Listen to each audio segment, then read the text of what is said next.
Hi, you're listening to 48 Minutes, and this is Tim Kitzrow from NBA Jam. Ooh, boom shakalaka. You wanted to come with it, done it, we got it with punishment. Youngest is confident, but can't handle what we coming with. Others in love with the ruggedness, man, we just running it. Long as the public is coming, then we keep them loving it. 28 hits, 28 hits, 28 hits, 28 hits, 28 hits, 28 hits, 28 hits, 28 hits. Hello, friends, and you are listening to 48 Minutes, Episode 7. I am your host, Alex Derrickson, joined this week by Sean Mackey. What's going on, Alex? Tim is not with us tonight because he had to go get he had to pick up a steak or some pork chops, or has gingivitis. I'm not sure. Priorities, man. Yeah, I know. You gotta, but that laughter you hear in the background is the co-host of J-Dub City from KESN 1033 ESPN Radio Dallas. As I live and fucking breathe, Will Chambers, how are you doing? Hey, Alex, good to be with you. Sean as well. How are you guys? Doing well, dude. We haven't talked in like 6 years. I know. We were just joking about how Alex doesn't talk to anybody, and he's like, "Oh, it just so happens we haven't talked in 6 years." I'm like, "Well, I've been down here for 3, so yes, you're probably right. It's been a while." It's been quite a while. It's been 6 whiles if you measure 1 while to 1 year. Sure. Well, before we get started, this is 48 Minutes. It does post each and every week on iTunes, Stitcher, and Google Play. And if you like what you hear and you want to keep hearing it and you never want to miss an episode, click that subscribe button. If you want to share us with your friends, please do, because our friends don't give a shit. Because, again, we live in Cincinnati, and no one cares about basketball in Cincinnati. We're too obsessed. Right? We are too obsessed with tiny hippos and what chili is better on a beef frank. Don't even get me started in having to try to defend that shit down here. Right? Everyone's just like, it looks like you're vomiting on a hot dog. It's like, it's delicious. Shut up. Do you guys shit on spaghetti up there and then eat it? Like, what's going on with that? Now it's like, it's delicious. Just let it go. We shit on the spaghetti, then we eat the spaghetti, and then we shit the shit and the spaghetti back out onto more spaghetti. It's a Cincinnati thing. Don't worry about cyclical. it. Jesus. That's right. No one gets it. Right. But you can check us out at 48minutesnetwork.com. Click that subscribe button. Help us out. Help us. Help you. A little bit of housekeeping before we get into this Dallas Mavericks season preview. Spoiler, that's the topic for this week. We do have a Detroit Pistons season preview. The Oklahoma City season preview will be up by the time you hear this. There is also part of 48 Minutes Games, my review of the game Windjammers, a 1994 arcade flying disc game that was recently ported to PlayStation 4. I liked it a lot. Tim, as part of 48 Minutes Sidekicks, has done the top sneaker releases for September, and Sean has been busy delivering the top 10 games to watch for this season. Now that we have that out of the way, I'm going to get this question out of the way. Will. Yes. Dennis Smith Jr., Rookie of the Year. I'm right. I mean, well, I tell you what, if I had to put money on it, on futures, he would be the guy. It would be between, in my opinion, he and Lonzo Ball. It was something that on draft night, we hosted a draft special. 103.3 FM ESPN is the flagship home of the Mavericks, and I hosted with the voice of the Mavericks, Chuck Cooperstein, and we had been talking about, because it was a lot of talk of Frank Ntilikina and the possibility that he was going to end up a Maverick. You know, they had traveled, Rick Carlisle, Mark Cuban had traveled over to France to take a look at him, and, you know, there was a lot of discussion about it, and you weren't really sure if Dennis Smith Jr. was going to be there, still available for Dallas to pick him when they took him, I think, at number 8. And so when he did get that far, we had talked about the option to get him that you absolutely could not pass on him. That Sure. This is a kid that if he is drafted in another year, if he was in the draft last year, he would have gone number 2 behind Ben Simmons, and there would have been a discussion that should he go at number 1. If he goes next year, there would have been that same discussion. Now, it all just – things happen the way they did with NC State throughout the year, and they kind of – just fell by the wayside. You know, they had the problems. We talked to Mark Gottlieb on that broadcast that night, and he said, yeah, you know, things just kind of fell apart. But for Dennis Smith Jr. to take any of the blame for any of that is absolutely ridiculous. He was a great teammate. There were some knocks on him as far as his character and personality. We talked to him and Mark Gottlieb that night as former coach, and it seemed to be nothing further from the truth as far as what we were able to sense from Dennis Smith Jr. Mark Goffard said he is an absolute perfect guy to coach. Rick Carlisle really liked him. This is an absolute home run. We thought it on draft night, and I think you saw, if you watched any of what the Summer League in Las Vegas, what is going to be a preview of what you'll see in Dallas coming up this year. I mean, he was your only draft pick for this year's draft, and what a doozy. I know. I had him. I know. I had him going to New York in our mock draft when we did that. I thought he would have been a really good fit for the Knicks as a starting over piece, as they eventually part ways with their very expensive purse and Carmelo Anthony.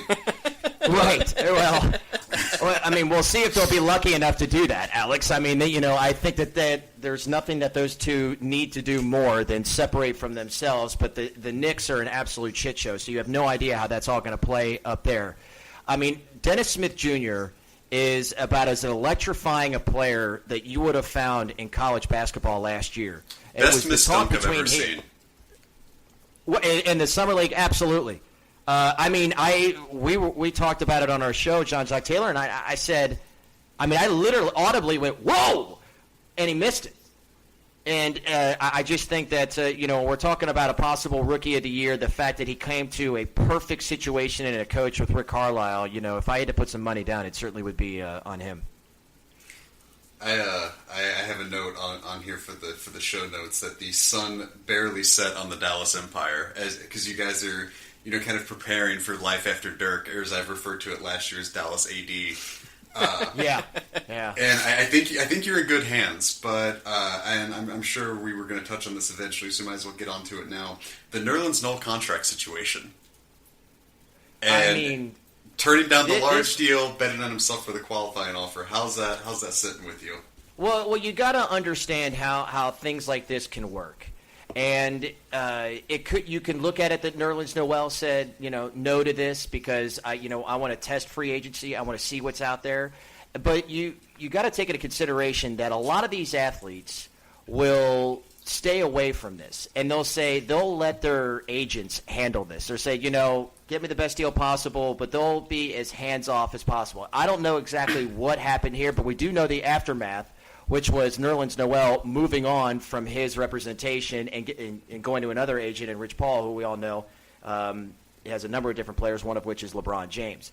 And so I kind of take that look at it, that possibly what had gone down, because, the $4.1 million qualifying offer is $200,000 less than he made last year, of $4.3 million.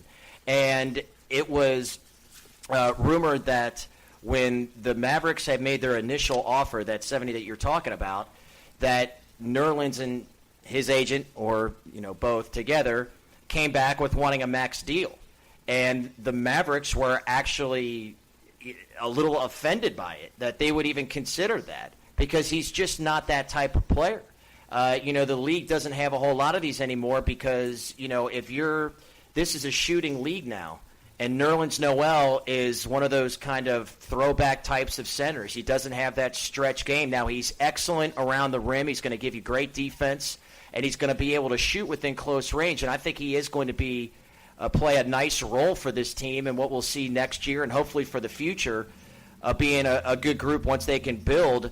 But he's not a guy that's going to stretch the floor, and that's what so many of these teams want out there. And so, betting on himself or whatever happened with he and his agent and the decision that was made by them was clearly the wrong one. And, they ended up with, a lot of pie on their face.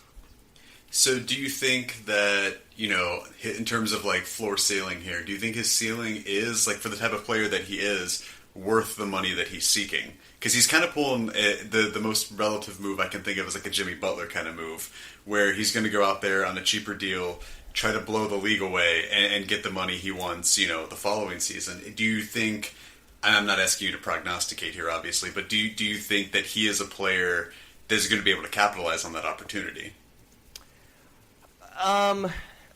You know what? It's a good question because, you'd love to be go show us. Go out there and do it.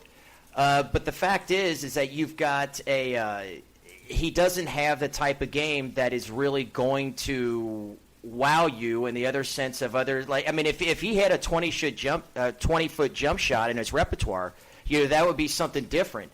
And I could see for Nerlens coming up this year, really the ceiling for him, I think you look at a guy like Dwight Howard Light, somebody that has a lot of power, that is going to be a terrific finisher at the rim, a great rim protector, but I don't see him as a guy that is going to get, 20 to 25 points a game, certainly. And when you look at how this team is going to score, it's going to be led by Harrison Barnes, and then you're going to have Dennis Smith Jr. So for him to warrant the type of money that at least it looked like he was looking for in this offseason, he would have to elevate his game to a level that we've never seen before out of Nerlens Noel. And I've been watching him longer than most for obvious reasons, being a Kentucky guy. So, I would find that to be highly unlikely, but hey, sure, I mean, Kentavious Caldwell-Pope got how much money? I mean, you see the money that gets tossed around, right? I mean, you're right, but that's also going to change because the salary cap is not going to be going up anymore. It's been going up the last few years, and so you do see that, and you've had this influx of these mass contracts, and I think with that, and the NBA had instituted it within collective bargaining, where they were, the Mavericks are going to be able to offer Nerlens Noel more than anybody else is going to do that. That's an element as well, because they want guys to stay instead of moving around to these different teams, and although we have seen that, and this, talk of the quote-unquote super teams, I think it's just because you had a perfect storm over the last two seasons and how they had collectively bargained, the salary cap was going to go. But you're not going to see it increase anymore. So it's not like you're going to have what we've had over the past two off seasons where there's going to be these crazy numbers for guys at, God love Wesley Matthews, but, Wesley Matthews is not worth that contract, and you're going to see less and less of that. I completely agree with you about Nerlens Noel. I think he's going to have to put on a hell of a show to impress them more than a $70 million contract. And it's going to be interesting to see. I mean, I like Nerlens Noel, but I haven't seen anything that's just made me go, wow, with them. And I don't know. It'll be interesting to see him. But I did want to ask you a little. Yeah, Sean. I mean, look, part of it, to be fair to Nerlens, is the fact that, he's had injuries, and that's another part of it, too, as to how, he's looking for this mass deal and all that, and, you're not sure how much money you could put into it. Part of the reason why the Mavericks were a little bit offended by the fact that he wanted a max deal in all these years is that, he's got to prove that he could stay healthy throughout a whole season. He's got knee issues. And, they've already gone through that recently with Chandler Parsons, and they were unwilling to give Chandler Parsons what he wanted because they were too afraid to throw money at a guy that's got bad knees. That was a good decision, when too. When you look at Chandler down in Memphis, yeah, exactly. And so you could see the reticence from the Mavericks with Nerlens right now. But I do believe, he's younger than Chandler. I believe with how they're building the team that there's going to be more upside with Noel by having him, at the 4 and 5, at that position. I want to talk a little bit about Harrison Barnes. So last summer, Dallas throws him a ton of money, $94 million over 4 years. He comes in having the best season of his career, which he should have. I mean, he was on a team that didn't have a whole lot of scoring options at the time. So, I mean, he averaged 19.2 points a game, and he only missed 3 games. He was very durable throughout the year. What do you expect to see from Harrison this season? Well, I mean, I expect to see what we saw last year. And Harrison was just a great surprise. And if you knew him, if you were as closest to the team as, say, like a Chuck Cooperstein or a Mark Followell who does the call on television on Fox Sports Southwest, you could tell how much they really liked Harrison Barnes. He's a very smart kid. He's a very enlightened guy. And he has a lot of self-awareness, which with athletes you don't see in all of them. And the fact that they went and threw all this money at him instead of Chandler Parsons, there was a lot of people here, very smart people, like Tim McMahon, who covers the team for ESPN.com. Myself, I thought, I was like, I didn't understand why they threw it at Harrison Barnes and not at Chandler Parsons when you knew the risk with Parsons. And the belief was that he could turn into a primary scorer on their team. And he had never been that before, obviously. But they felt like there was something there on him working on his game that everybody kind of saw when he was going to college at North Carolina. And that turned out to be true with the 19 points per game. And they thought by the end of the year he could turn into that kind of primary scorer. And he came out right away and was the entire season. And when you couple that with the fact that obviously Dirk is in decline, although he's still been, productive, that's how they got to the 33 wins they did. And so when you think about where this team is and how far they are away from being one of the contenders, not just a playoff team in the top 8 in the West, but obviously a top 4 team, they're still years away from that. But there's no question that Harrison Barnes should be a big piece in that, whether it's him in a uniform or if they were to move him at some point, which I would find to be unlikely. But if they did move him, he's proven to be a good, solid NBA scorer. So with that and the talent migration that's moved out west, how do you think Dallas is looking, heading into this season in terms of if you could project, are you thinking there's going to be an improvement with their additions and everything that they've done this offseason? Yeah, you can look at it and say it was a pretty quiet offseason. I was unheard of. I was like, I don't know who these people are. I tell you what, and but you have to take into consideration just how good the front office is for Dallas with Donnie Nelson, with Rick Carlisle, and Mark Cuban. And they get a lot of criticism, and rightfully so, because of the fact that they try to go in and they have tried to hit so many home runs in free agency, and they've whiffed. And because of that, they bet a lot on free agency and not building through the draft. And then, you bring in guys like Seth Curry, who have been basically left for dead, and Yogi Ferrell, who was undrafted. And you see what they were all able to do for this team and where they were able to go, in the middle part of the year where there actually was a playoff push in them before they decided to tank without tanking, as Mark Cuban put it. Which was the right thing to do.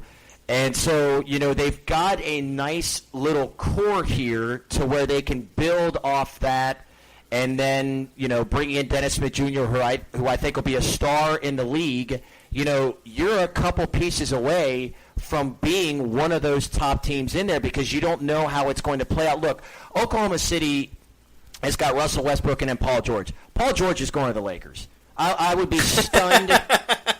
I would be stunned if that happens, if it doesn't happen that way. Utah is not going to be what they were without Gordon Hayward. The L.A. Clippers clearly not going to be anywhere near as good without Chris Paul, and that's kind of an organization that has been, a little messy as far as, being able to put a championship-type team out there. They've had their close misses and all that.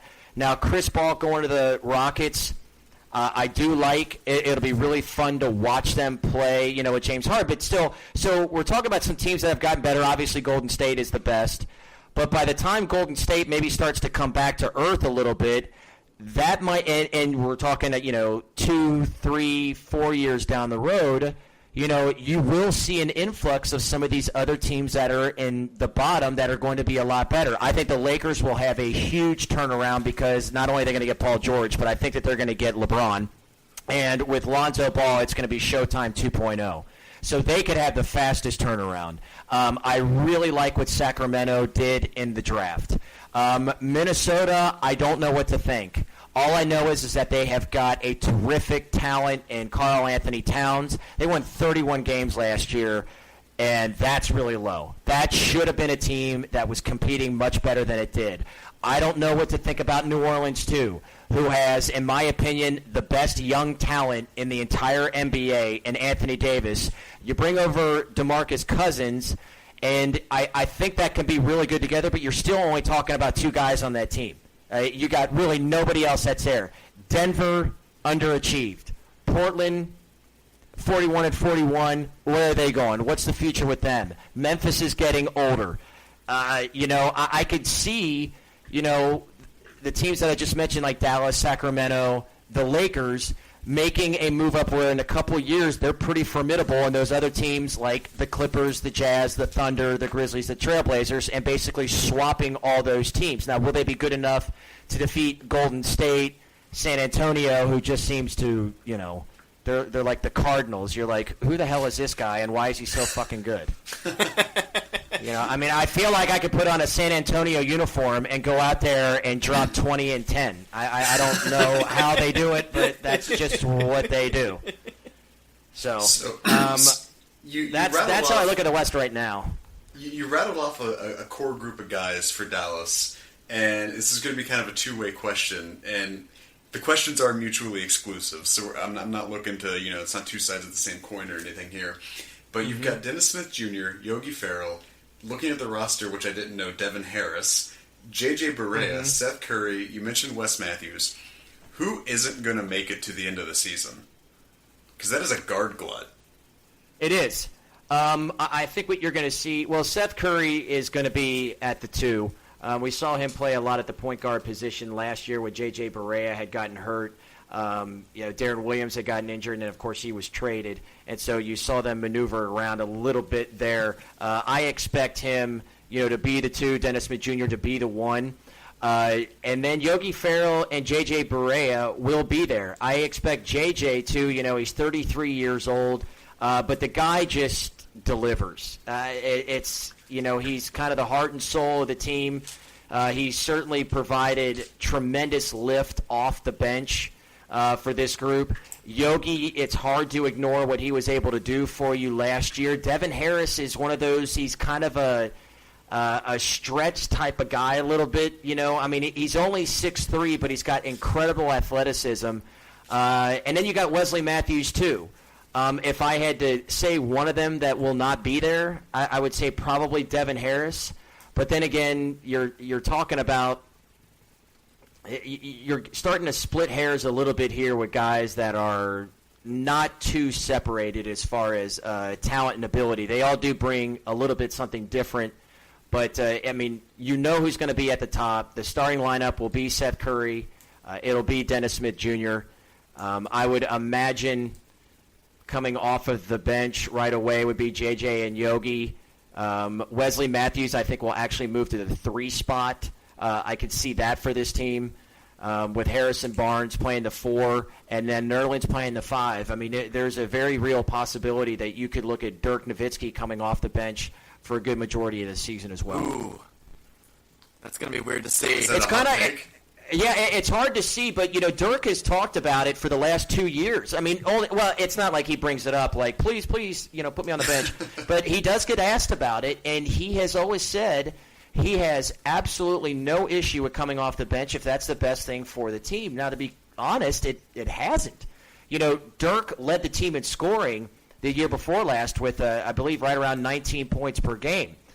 And then last year, I believe he was at 14 with Harrison Barnes leading the way in scoring. So, Dirk has proven to be a guy that has been, a good part of this team and a good piece for them, even though he's certainly declined in his latter years. For them, he's been productive.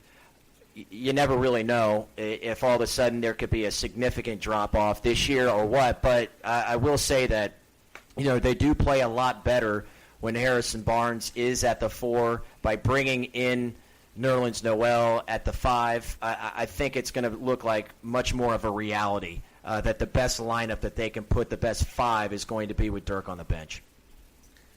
So with that, who or what is missing from this team? Like, if you could add just, no strings attached, anyone to your roster, superstars notwithstanding, to bring Dallas up that one more step, who is it? Like, what type of player or what player specifically do you see and go, man, he'd be perfect for Dallas? I think, you're set at the point guard position. I think if you did bring in a dynamic, we used to look at 2 guards, like Michael Jordan used to be a 2 guard, or Kobe Bryant. But, those guys are – the bottom line, what you're looking for is another star. I should say that first and foremost. To win in the NBA now, you got to have multiple stars. And right now, the Mavericks don't have any. Harrison Barnes is not a star. Harrison Barnes, I think, is a really good player, and he's going to be a really good piece. I think Dennis Smith could very well become a star, but obviously, he's just a rookie. You got to have at least two on your team if you're entertaining anything as far as being championship worthy. As far as where on the floor, I would say anywhere. I would take any position where you would get a superstar outside of point guard because I think Dennis Smith Jr. is your best shot at having one right there. The way that the NBA is played now, with ball movement, with shooting from the outside, you don't have to have, the center that's back to the basket. You don't see a whole lot of that anymore. You can have a guy at the power forward position that can be like, we saw Jason Tatum play at Duke last year with his size. It'll obviously be different in the NBA, but these guys can all shoot and score from a number of different areas. So it's not a specific skill set that I believe that you're looking for. You're just looking for another star, somebody that can get you a lot of points. Tim's going to be really upset if I miss this opportunity to do this. With you being the UK homer that you are, us covering the Dallas Mavericks, just take the floor and talk about Jamal Mashburn. Jamal Mashburn. Mashburn. You really threw me for one there because I didn't know we were going to go Jamal Mashburn. I thought you were going to say something about the Phoenix Suns because I call them the Kentucky Suns all the time on our show. But Mash was. It's interesting. It's such a different time. We've got so many one and dones, and you have so many dynamic players that can take over games now. Where you would have one player per. Let's just take in the SEC during that time. You could the first team SEC. There's probably 1, 2 NBA stars in that group. You could have in a conference 4 or 5 guys on a first team all conference that can be stars in the league now. It's just so different. And so when Mashburn was playing at Kentucky, all you had to do was have good role players around Jamal Mashburn, and you could win. You couldn't build a college basketball team like that and compete against Kansas, Duke, Kentucky now, North Carolina. You would do it. North Carolina last year was the closest thing to it. The closest thing to it because you didn't really have superstars. But they were such an anomaly. They were such an outlier because you had guys that were good college basketball players that weren't obvious stars at the next level, so they had to stay in school. And so you had one of these teams that you just don't see a lot anymore that were really good but that were juniors, seniors. And so that's like when you look back at those teams, we're talking Jamel Martinez played with Jamal Mashburn with that sensational piece of lip bacon that he was rocking back in '91. They were. It's a different time in college basketball, and it's part of the reason why. Although I'm nostalgic talking about teams like that, and you go back to just how good the '96 Kentucky team was. Well, now the great thing about college basketball is that you can have a few different teams that'll look almost like the '96 Wildcats, which is crazy. And people in Kentucky be like, dude, what the hell's the matter with you? That's like blasphemy. I'm like, hey, you're looking at a lot of guys that go pro, on some of these programs that are all playing together on a team, and that's why it's a different game now at that level. Well, before we let you go, and he's a sensational businessman. Let's be honest. The dude makes it fucking rain like no one has ever seen before. He buys into dealerships after an NBA career, right? You want to talk about somebody that is getting it right? If you buy into a dealership afterwards, I bet he goes home and dives into a huge building full of cash like Donald Duck. Just swims around in that. Lord knows what he's doing on that pile of money. I hate to correct you. It was Scrooge McDuck. Oh, that's right, Scrooge. My mistake. So, and all those coins. I know one of our 6 listeners is going to be like, God damn it, that's not right. Oh, you have no idea. I can't let that go unchecked. Alex, I live in that world. Are you kidding me? Every single day of my life, I mention one thing that's wrong. I got 30 tweets coming up my ass.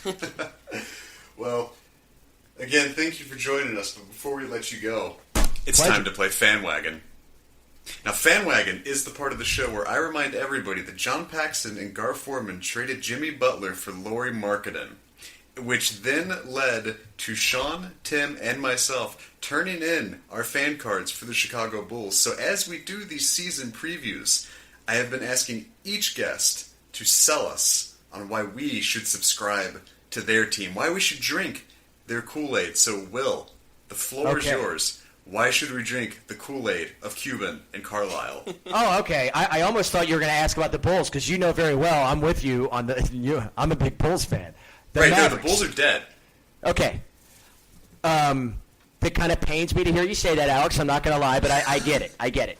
Maybe someday John Paxson will no longer be there. We can only dream. Quite simply, right. Quite simply, Dennis Smith Jr. is going to be worth the price of admission. The kid is absolutely electric. He will be SportsCenter highlights night in and night out. So at the very least, when you're looking at a team that had won 33 games last year, that could they compete for that 8th and final playoff spot in the West? Yeah, they could, but who really gives a shit about a team like that? Like, how much are you checking up on Portland and Denver in February? Like, you could give a shit, right? No. Dennis Smith Jr. is worth the watch. I'm telling you, and if we are lucky enough, we'll get him in the slam dunk competition at the NBA All-Star game. And, you can't expect too much out of a rookie because the great point guards across the game right now, it's amazing when you look at it because I was actually surprised by this. None of them really scored more than like 15 points per game in their rookie year. And so it's hard to expect him to be in that realm or north of that. But just the sheer electricity that he is going to bring to a television, to an NBA game, by his athleticism is definitely what I would be selling this team on right now. And one more. Actually, I'll throw in one more. How much are you going to be able to watch Dirk Nowitzki the rest of his career? This is going to be it. I know that he talks about, possibly playing 21, just the fact that Kobe is the other player to play 20 years, and that would, obviously move him past that. I don't expect it. And if last year is any indication of what we saw, he still has a little magic in him. And when you get the magic Dirk moments, they're pretty awesome. When he broke the whatever threshold it was, off the top of my head, I'm having an old man moment. I think 30,000 points or whatever it was. That first and second quarter, the place was packed. The American Airlines Center was there to see him do it, but the manner in which he did it, by getting hot and knocking down all those threes, the guy defies everything that you believe you're going to see. He doesn't move around very well, and you're like, there's no way that you're just waiting for a significant drop-off. Sometimes it hurts to watch him move, but yet he still delivers these moments. So I would say to check in, to watch Dennis Smith Jr. is definitely why you watch the Mavericks, but while you're there, hopefully you get a Dirk magic moment. That's a very easy magazine for me to subscribe to, Will. Thank you. I would buy like from to you, think, salesman. All right, well, good, because I'm wondering what kind of television ratings they're going to get this year. There is a lot of excitement around Dennis Smith Jr., no doubt about it, but sometimes they're just like, all right, what do we have to do? Because I have to watch it myself sometimes, and it's not always easy. Higher or lower than Shark Tank? Well, I'm going to go higher, although I really do like Shark Tank.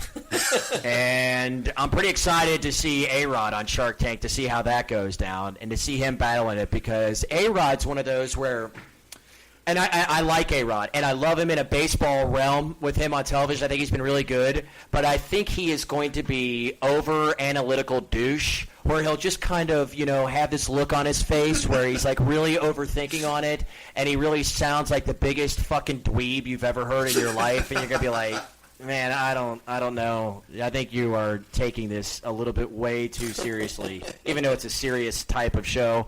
I can almost guarantee you that's how it's going to play out. Love him on Fox. Love him. Think he's terrific. Good for him there. I can only imagine. Well, before we wrap up, Where can the people of Earth find you, Will? Well, you can find me in Frisco, Texas right now. But you can find me, our podcast center. You can punch us up at KESN1033.com to listen to our broadcast. Of course, you can listen live every day, and we're on from 9 a.m. to 1 p.m. Central Time. So I know you guys in the East, it's 10 to 2 in case you don't know how that works. We also have a free app. The ESPN Dallas app is free in the App Store on your smartphone, and that is honestly how I listen. I just got off the golf course, and I played listening to Steve Dennis and Tim Kalishaw, on their show. It's the easiest way to do it there, too. Or punch us up at 103.3 FM ESPN if you're in DFW.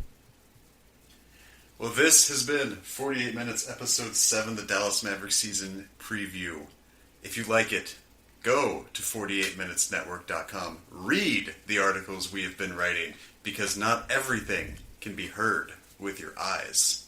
Sometimes you have to use your eyes to see. Great.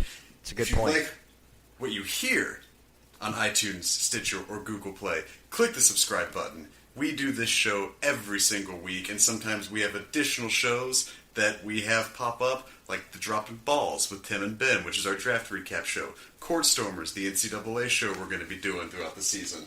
We've had an emergency podcast for when Kyrie Irving gets traded. And if you never want to miss an episode, click that subscribe button, rate us on iTunes, leave us a review, tell us how much you love us, and until next week, hail Hayward, and good night.